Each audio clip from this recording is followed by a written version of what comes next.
What is up, guys? It's your boy Nick Torius, back again with another video. I said I'm back again with another video, and today I'm going to be talking about controversial topics, pretty controversial. Cuckheld, right? Being cuckheld. I want to ask people in the streets, like, yo, would you ever get cuckheld by your girl? And they'll be like, nigga, what? what do you think of cucks, right? Just to go with this video. But yeah, like the video, comment below what you think, subscribe if you're new, let's get into it. So, before you be like, oh, what the hell are you talking about? Cucking is for Sims, let's take a step back and let's kind of see what makes someone a simp, right? Like, what makes a dude a simp? I feel like what a simp is this a dude who bottles up his emotions, right? Instead of letting out his emotions, he just bottles them up. And instead of like expressing his emotions in a healthy way, he just stores them for later, right? So when you understand energy and you understand emotions and you understand like meditation and breathing and all that shit, you understand it's like every therapy is all about the same shit, right? It's all about releasing those emotions that you held up. That's why like for me, I do like screaming therapy in the sense that like I just scream, like ah, right? And I'll just let out a lot of my emotions. Like right now, I feel way better because I was like a little nervous. I'm good. So, you know, a lot of therapy is essentially the same thing. It's letting out that anger, right? That's why when you're angry, you scream, because it's like you feel that anger and you gotta let it out, right? And they're like, oh, you gotta let out an emotion in healthy ways, right?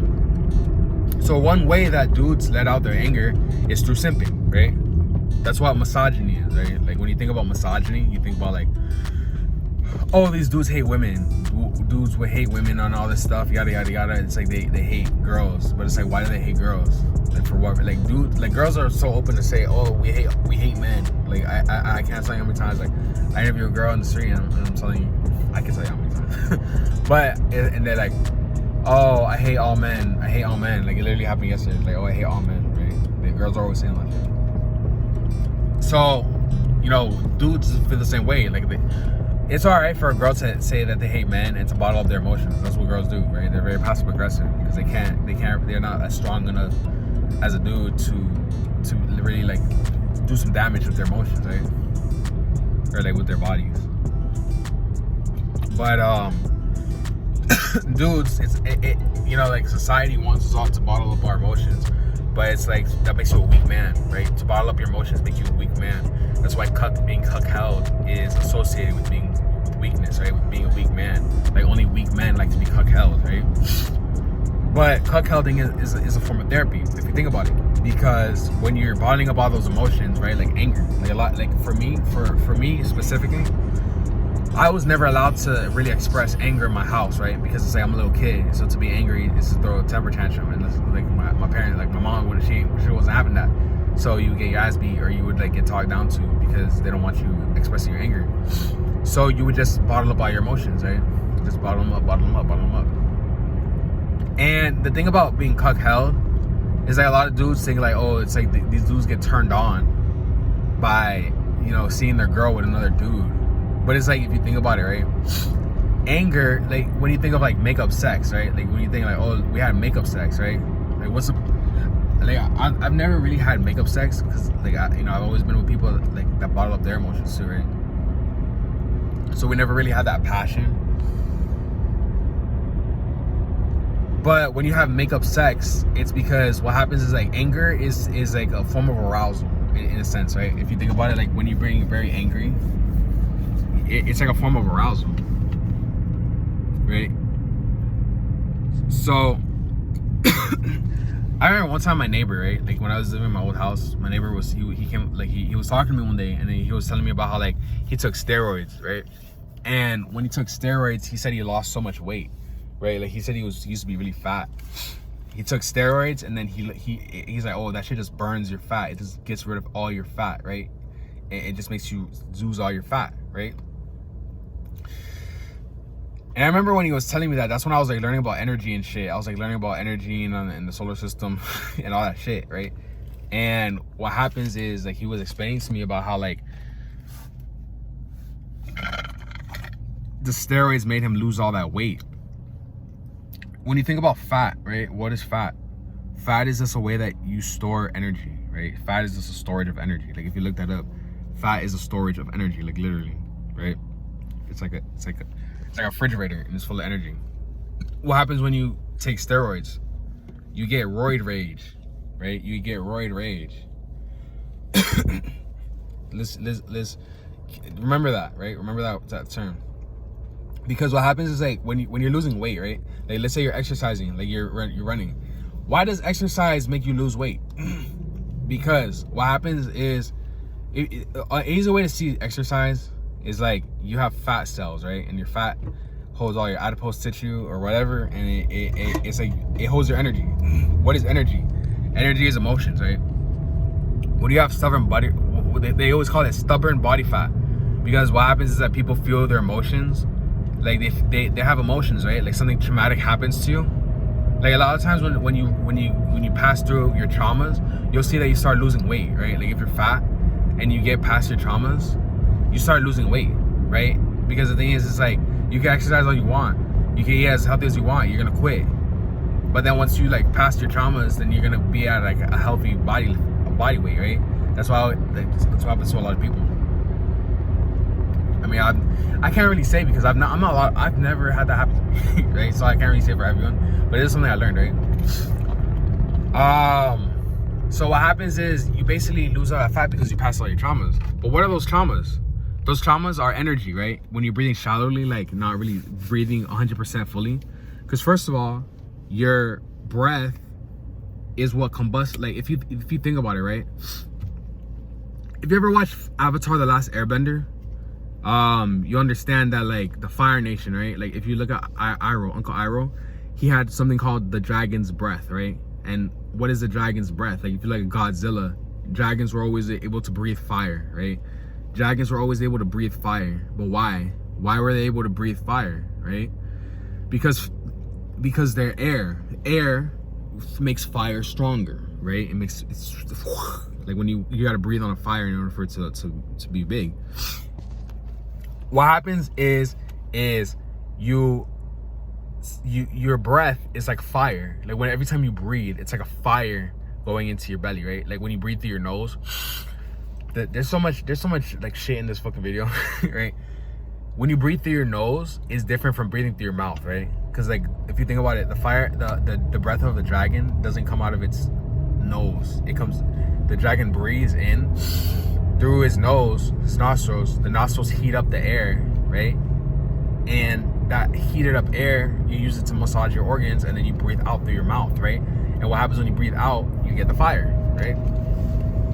Like when they say, oh, you got a fire in your belly, it's because you breathe in, you heat up the air, and then the air heats up your body. Because we're like 98 degrees, bro. It's not even 98 degrees. I live in Miami. It's 87 degrees. It's hot as fuck, right? It's hot as fuck, and it's 87 degrees outside. It's 98 degrees inside of your body, right? So if you think about it, it's pretty hot, right? It's not gonna burn you, but it's pretty hot. So that's why they say, oh, you got hot ass breath, right? You breathe in through your nose, and it goes in. Like, what does it have to do with cooking? I'm gonna get there. You breathe in, it goes in your stomach, you breathe out, right? You get the fire's breath. What happens is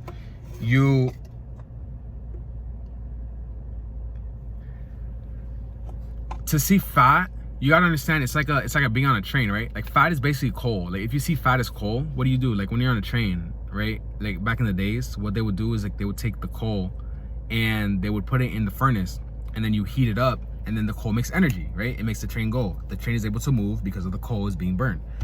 We are able to move because we burn the energy, which is like something traumatic. Basically what happens is something traumatic happens to us, we hold in that energy, we don't breathe it out, and it stores in our body as fat. Like when dudes have six packs, they always say abs are made in the kitchen, right? They're not made in the gym. Why? Dudes with six packs, you don't even need to work out to have a six pack, right? You just need to breathe fully. If you can breathe fully, you can just burn all that fat in your stomach, right? And you don't need to work out. You don't need to eat healthy. I mean, you do need to eat healthy, but if you just breathe into your stomach enough, and you're at a calorie deficit, you're gonna have a six pack. You don't need to work out to get a six pack. You can work out your core, but just not your six pack. So what happens is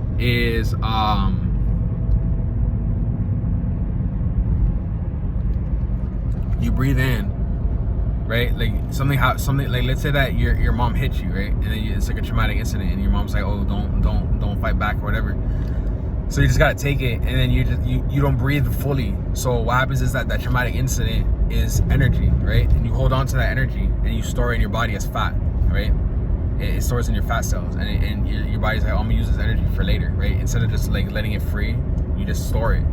So what happens is that when you store it, it stays in your body. So you breathe in, and then you go to it and you use it as energy so you can move your body.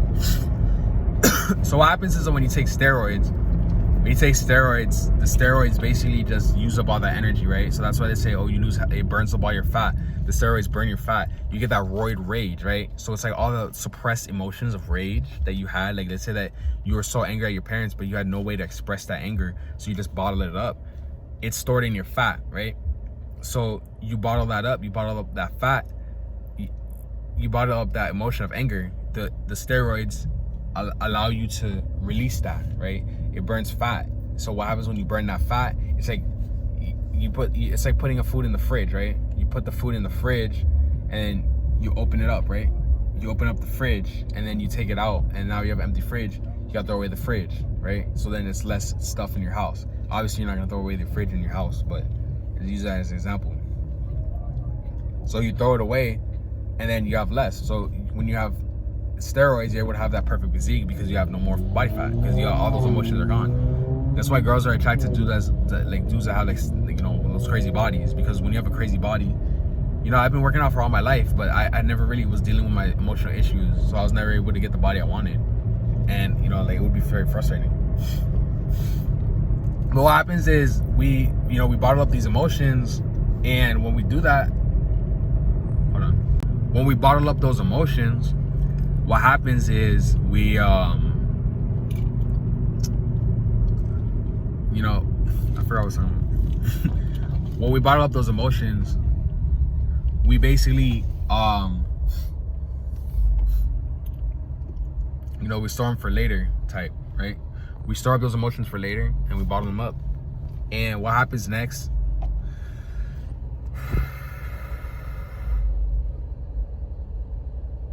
I forgot what the hell I was talking about.